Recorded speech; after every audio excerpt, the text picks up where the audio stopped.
The film starts with three adrenaline junkies climbing a large rock wall. They are Becky, her husband Dan, and her best friend Hunter.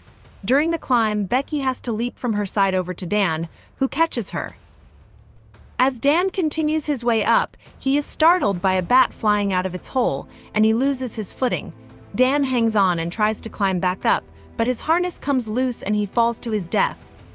Nearly a year later, Becky has become an alcoholic and hasn't moved on from Dan's death.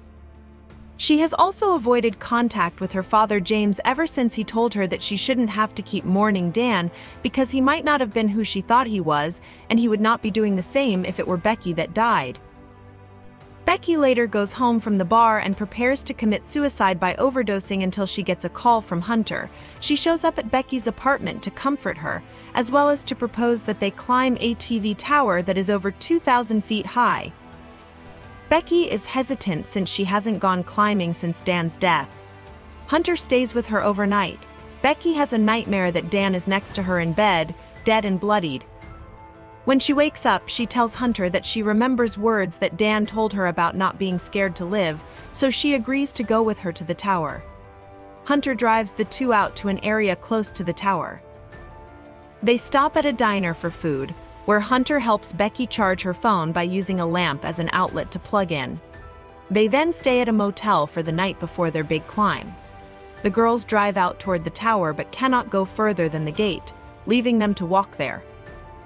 They find vultures picking off the body of a barely alive coyote, and the girls shoo the vultures away. Once they arrive, Becky almost backs out due to nerves, but Hunter convinces her to keep going. They begin their climb and stop after 1,000 feet, where they observe the view so far, and Hunter comments that they have passed the height of the Eiffel Tower. As they get further up, they have to climb another 200 feet on an exterior ladder which is rusted and rickety. Several bolts come loose as Hunter messes around while trying to climb up. The two finally make it to the top and admire the view. Hunter takes videos for her social media page and uses a drone to fly out around the area. Hunter then decides to take pics while hanging over the edge and convinces a reluctant Becky to do the same. Becky also uses the opportunity to spread Dan's ashes from the top, which makes Hunter emotional.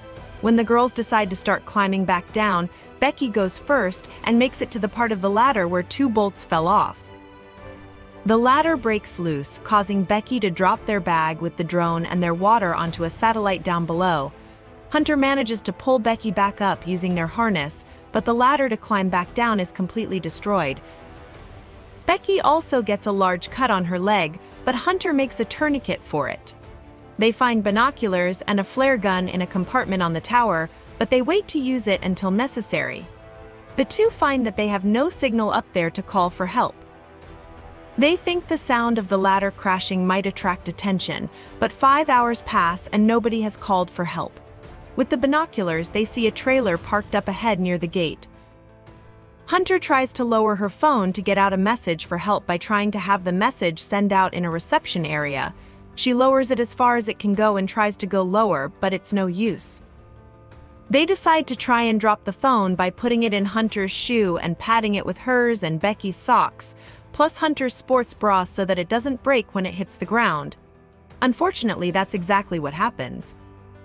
One of the men from the trailer walks his dog near the site, and the dog finds Hunter's shoe and the broken phone. The girls spot them and try to get their attention by throwing Becky's shoes, but to no avail.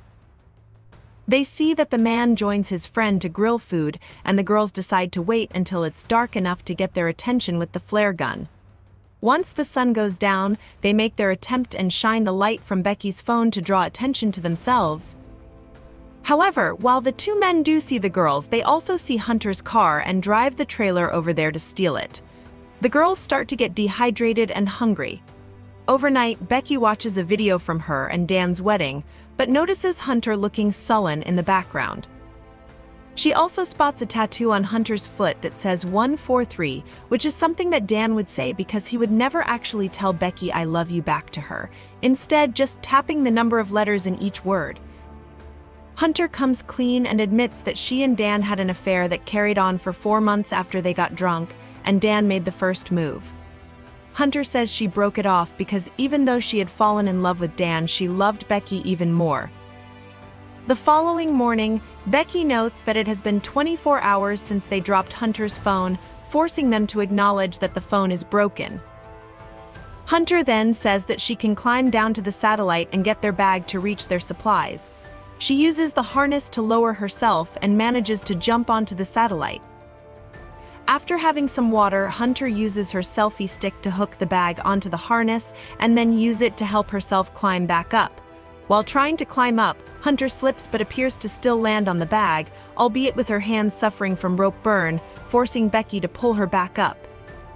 The girls then write a note and attach it to the drone to try and send it back to the motel.